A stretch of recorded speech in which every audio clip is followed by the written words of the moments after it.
Hello friends, आप देख रहे हैं आपका चैनल शेयर बाजार विद आयुष। और दोस्तों, इस वीडियो में बात करने वाले हैं टाटा टेक्नोलॉजीज आईपीओ के बारे में। दोस्तों, टाटा टेक्नोलॉजीज आईपीओ का अलॉटमेंट हम कह सकते हैं कल आने वाला है। तो कल का दिन द डी डे है, यानी डेफिनेटली कल का दिन सबके लिए बहुत इंपॉर्टेंट होने वाला है, क्योंकि कल हम कह सकते हैं वो फाइनल डे होगा जब हमको पता चल जाएगा कि हमारे पास टाटा टेक्नोलॉजीज का आईपीओ आया है या फिर नहीं आया है। तो डेफिनेटली कल का दिन काफ़ी इंपॉर्टेंट है, बिकॉज बहुत कुछ मैटर करता है। बेसिकली सब आईपीओ में जिसमें भी आपने लगाया है वो आपको पता चल जाएगा कल कि आपको अलॉटमेंट लगा है या फिर नहीं लगा है। तो इस वीडियो में दोस्तों यही समझेंगे कि बेसिकली अलॉटमेंट कितना में से कितनों को चांस मिलने वाला है। कुछ और इन्फॉर्मेशन मेरे पास निकल के आई है, वो मैं आपके साथ डिस्कस करने वाला हूँ, तो वीडियो को पूरा ज़रूर देखिएगा। उससे पहले फ्रेंड्स, अभी तक अगर आपने चैनल को सब्सक्राइब नहीं किया है तो आप चैनल को सबसे पहले ज़रूर सब्सक्राइब भी कर लीजिएगा। तो दोस्तों, सबसे पहले तो प्राइस बैंड याद रखिएगा, 500 रुपये प्रति शेयर का है। सबको पता है कि आपको अगर कल आईपीओ आ जाए तो 500 रुपीज़ का शेयर मिलेगा, आपको टोटल मिला के 30 शेयर्स मिलेंगे। जो देखिए सब्सक्रिप्शन निकल कर आया था वो अपने आप में काफ़ी फिनोमिनल था, इसमें कोई डाउट नहीं है। बिकॉज जिस तरीके का सब्सक्रिप्शन रिसीव हुआ, ऐसा बहुत कम होता है कि दोस्तों इतना सब्सक्रिप्शन किसी आईपीओ को रिसीव हुआ। बेसिकली टाटा टेक्नोलॉजीज ने रिकॉर्ड बनाए थे, जस्ट बिकॉज क्यों? बिकॉज ये टाटा ग्रुप की कंपनी है। एंड टाटा ग्रुप की कंपनी नहीं, एक अच्छी कंपनी है जो बहुत अच्छे वैल्यूएशन पे अपना आईपीओ लेके आई। एंड अनडाउटेडली कंपनी को एक प्रीमियम मिलता ही है। टाटा ग्रुप का जो ब्रांड है, मतलब टाटा का ब्रांड से डेफिनेटली देखिए थोड़ा बहुत प्रीमियम मिल जाता है। एंड अनडाउटेडली कंपनी का बिजनेस भी मैटर करता है at the end of the day. Because Tata group है, लेकिन अच्छा अगर कंपनी नहीं होगा तो लोग पैसा लगाएंगे नहीं, ये बात भी सच है। तो अच्छी कंपनी प्लस पैसा लोगों को आया, 203 गुना। दोस्तों, क्यूआईबी ने सब्सक्राइब किया, एचएनआई ने 62 टाइम सब्सक्राइब किया।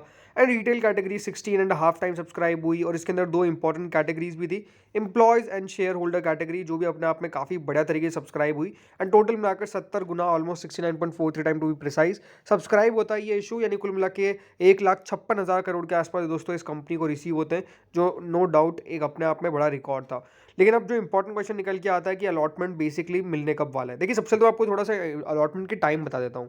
कल अलॉटमेंट आने वाला है, एंड कल अलॉटमेंट पे एक पूरा सेपरेट वीडियो आएगा कि किस तरह से अलॉटमेंट चेक करना है। तो उस बात को लेकर कोई चिंता ना करें कि कल दोस्तों एक जो सेपरेट वीडियो आने वाला है उसमें हम बात करेंगे कंपनी के कि किस तरीके से अलॉटमेंट जो है वो आपको चेक करना है, कौन सी वेबसाइट पे आपको चेक करना है। पर मैं आपको टाइम बता देता हूँ। देखिए, टाइम जो है वो अलॉटमेंट का मेजरली मैंने देखा है 9 बजे के बाद से चालू होता है। 9 कौन सी? 9 PM। जिन्होंने फर्स्ट टाइम लगा, याद रखिएगा 9 PM के बाद अलॉटमेंट आता है। लेकिन मैं वीडियो जल्दी डाल दूंगा ताकि आपको पता चल सके यहाँ की कौन सी वेबसाइट पे और कहाँ जाके और कैसे चेक करना है। लेकिन जो बॉटम लाइन है वो ये है कि 9 बजे के बाद ही मेनली मैंने हमेशा देखा है दोस्तों कि कोई भी आईपीओ का अलॉटमेंट आता है। उससे पहले तो बहुत ही कम चांस होते हैं। हाँ, हो सकता है कि उससे पहले आ जाए आपके पास बैंक की तरफ से मैसेज।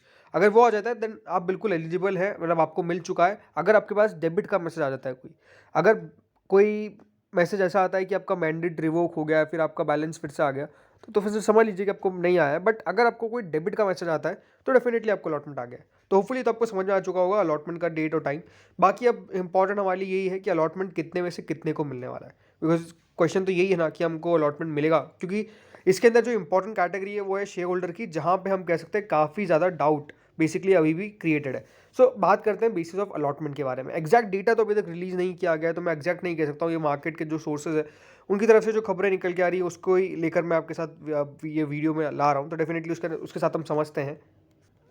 तो इसमें दोस्तों अगर हम अलॉटमेंट के चांसेस को समझते हैं तो बिग एचएनआई, अगर आपने बिग एचएनआई में लगाया है तो बिग एचएनआई में पोर्शन कुछ इस तरीके से कि हर 21 लोगों में से 2 जनों को अलॉटमेंट बेसिकली मिलने वाला है। यानी हर 21 में से 2 को अलॉटमेंट मिल जाएगा, इस तरीके की पॉसिबिलिटी बेसिकली होने वाली है। ठीक है। अब आप कहेंगे कि हर 2 में से क्यों बता रहे हो, हर एक में से बताओ। तो हर एक में से देखिए 10.5 आता है। अब 10.5 कैसे करूँ? तो इसीलिए 2 में से मैंने कर दिया कि मतलब हर 21 में से 2 जनों को मिल जाएगा। और अगर आपको एक में जानना है तो एक में से यही है कि हर 10.5, ठीक है, हर 10.5 में से एक जने को अलॉटमेंट जो है वो बेसिकली लगने वाला है इस आईपीओ का। इस तरीके की पॉसिबिलिटी जो है वो बेसिकली क्रिएट हो रही है। स्मॉल एचएनआई, अब स्मॉल एचएनआई में काफ़ी लोगों ने अप्लाई किया, इसमें कोई डाउट नहीं है। स्मॉल एचएनआई में क्यों अप्लाई करते हैं? बिकॉज 2 लाख के तक की बिड, 2 लाख से ऊपर की बिड होती है, 10 लाख से कम की बिड होती है। सो स्मॉल एचएनआई में हर 75 लोगों में से 2 जनों को अलॉटमेंट मिलेगा। अब हर 75 में से 2 को मिलेगा, इसका मतलब क्या है? हर 37.5 में से एक को अलॉटमेंट इसमें मिलने वाला है। अगर मैं एक की बात करता हूँ, कितना? हर 37.5 में से एक व्यक्ति को अलॉटमेंट मिलेगा। और आप कहेंगे अलॉटमेंट तो ज़्यादा है, मतलब सब्सक्रिप्शन तो ज़्यादा है। तो देखिए बहुत सारे रिजेक्शंस भी आते हैं। तो रिजेक्शंस को भी अगर हम काउंट कर लेते हैं तो 37.5 के समथिंग बैठता है कि हर 37.5 में से एक को अलॉटमेंट मिल जाएगा। अब रिजेक्शन कैसे, रिजेक्शन सिंपल है कि अगर आपने यूपीआई से लगाया तो हो सकता है कि काफ़ी लोगों ने मैंडेट एक्सेप्ट नहीं किया हो, तो काफ़ी ऐसी प्रॉब्लम्स होती है जो बेसिकली आ जाती है। कभी कभार गलत आईडी या फिर गलत इन्फॉर्मेशन डाल दी जाती है, तो उसके कारण भी ये गलती हो जाती है। बट ओवरऑल जब आपको बताया मैंने कि हर 37.5 हर 75 में से 2 व्यक्ति को अलॉटमेंट मिलने वाला है। रिटेल में हर 17 में से 2। अगेन यहाँ पर भी रिजेक्शंस आए हैं, काफ़ी लोगों ने अपने मैंडेट को एक्सेप्ट नहीं किया एंड अपने आप में वो भी एक प्रॉब्लम रहती है। बट मेजरली मैं आपको ये कहूँगा कि यहाँ पर हर 17 में से 2 को अलॉटमेंट मिल जाने की पूरी पॉसिबिलिटी दिखती है, यानी हर 8.5 9 में से हर 9 में से एक व्यक्ति को अलॉटमेंट मिलेगा। मैं आपको राउंड ऑफ करके ये कह देता हूँ कि हर 9 में से एक व्यक्ति को इस आईपीओ में अलॉटमेंट लगने वाला है। वैसे तो ऑलमोस्ट 16 गुना सब्सक्राइब हुआ है, लेकिन एप्लीकेशन वाइज मैंने आपको पहले बताया था कि 11 गुना के आसपास सब्सक्राइब हुआ है। एंड अगर रिजेक्शन को हम कर देते हैं माइनस, तो हर 9 में से एक को अलॉटमेंट बेसिकली मिल सकता है रिटेल कैटेगरी के अंदर। तो यही अगर आपने रिटेल में ज़्यादा एप्लीकेशंस लगाए हैं अपने फैमिली मेम्बर्स की आईडी से, तो no doubt you are going to have a very good chance कि आपको अलॉटमेंट मिल जाए। मान लीजिए आपने 4 लगाए, 5 लगाए हैं, तो आपकी पॉसिबिलिटी तो है अलॉटमेंट आने की। लेकिन हाँ, ये है कि काफ़ी लोगों को IREDA में अलॉटमेंट नहीं लगा, बल्कि उसमें अलॉटमेंट आने के चांसेस ज़्यादा थे। तो ऐसा होता है, मुझे खुद को भी अलॉटमेंट वैसे तो IREDA में कुछ भी नहीं लगा, तो मैं भी एक्सपेक्ट करके चलता हूँ कि कम से कम जो भी IPO में लगा है उससे आगे मुझे अलॉटमेंट मिले। बट ठीक है, नहीं मिला तो कोई दिक्कत वाली बात नहीं है। आने वाले जो भी IPOs है उसमें हम होप करके चलेंगे कि हमको भी अलॉटमेंट मिल जाए। लेकिन ये ज़रूर है कि इसमें रिटेल में 9 में से एक को अलॉटमेंट मिल सकता है। अब बात करते हैं शेयर होल्डर कैटेगरी के बारे में। एम्प्लॉय कैटेगरी में तो मेजरली मैंने आपको कल भी कहा था कि हर 1.5 में से एक जने को अलॉटमेंट या फिर एक में से एक को भी मिल जाता, कोई बहुत बड़ी बात नहीं है, बिकॉज वहाँ पे तो बहुत ही ज़्यादा रिजेक्शंस आने वाले। तो एम्प्लॉय कैटेगरी को हम टच नहीं करेंगे। एम्प्लॉय में अगर आपने लगाया और आप कंपनी के एम्प्लॉय नहीं है, तो आपकी मान लीजिए आईडी ऑलरेडी मतलब वो जो बिड है वो बेसिकली रिजेक्ट हो चुकी है, बोले आपका पैसा अभी ब्लॉक हो चुका है, वो वापस आ जाएगा, लेकिन आपका बिड ओवरऑल रिजेक्ट हो चुका है अगर आपने लगाया है एम्प्लॉय कैटेगरी के अंदर, बल्कि आप एम्प्लॉय है ही नहीं तब भी। ठीक है, अब बात करते हैं शेयर होल्डर के अंदर। तो शेयर होल्डर्स के अंदर भी बहुत रिजेक्शन आने वाले। रीज़न क्या है? रीज़न सिंपल है, काफ़ी लोग शेयर होल्डर थे ही नहीं और पैसा लगा दिया गया। लोगों ने कुछ समझ नहीं आया कि बेसिकली शेयर होल्डर्स अगर आप किसके हैं और किस में लगाना है।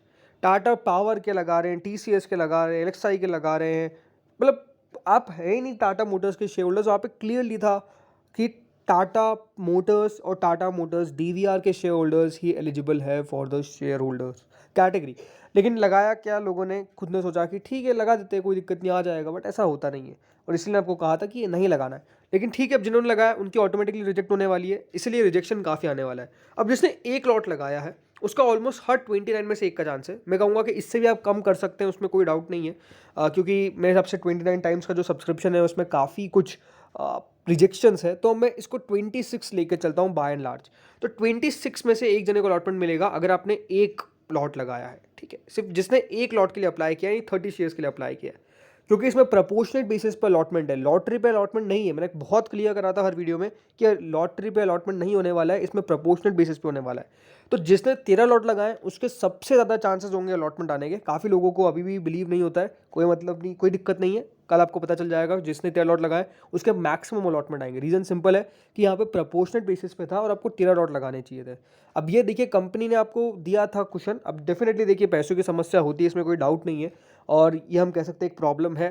बट नो डाउट देखिए, जो कंपनी ने किया प्रपोर्शनेट बेसिस पे, उसको हमको समझना पड़ेगा, तभी तो वो रूल समझ में आएगा। तो वहाँ पर यही है। लेकिन जिसने 390 शेयर या फिर कहूँ मैं 13 लॉट्स के लिए अप्लाई किया है, उसमें हर 5 में से 2 व्यक्ति, मैं तो यही कहूँगा कि हर 4 में से 2 को, यानी हर 2 में से 1 को अलॉटमेंट इस IPO में लगने वाला है, जिसने 390 शेयर्स के लिए अप्लाई किया। मिलेंगे कितने? 30 शेयर ही।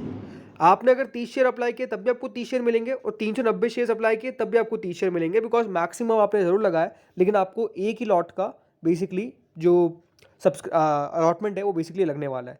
ऐसा क्यों? बिकॉज IPO ओवर सब्सक्राइब हो चुका है, तो इसीलिए 30 शेयर ही दिए जाएंगे सबको। लेकिन किस किस को 30 शेयर दिए जाएंगे? जिसने 390 भी लगाया हो, या फिर 12 लॉट के लिए भी लगाया हो, या फिर हो सकता है आपने 11 के लिए भी लगाया हो। सबसे पहले 13 वालों को खत्म करेंगे, फिर 12 वालों को, फिर 11 वालों को। इस तरीके से दोस्तों बेसिकली चांस जो है वो बेसिकली क्रिएट होने वाला है। तो होपफुली आपको समझ में आ चुका होगा कि इसके अंदर अलॉटमेंट किस तरीके से होने वाला है। अगर आपको वीडियो बढ़िया लगा हो तो लाइक करिएगा, एंड डेफिनेटली कल हम आने वाले हैं एक सेपरेट वीडियो के साथ अलॉटमेंट के स्टेटस के ऊपर। तो इस वीडियो में इतना ही था। Thank you friends for watching this video.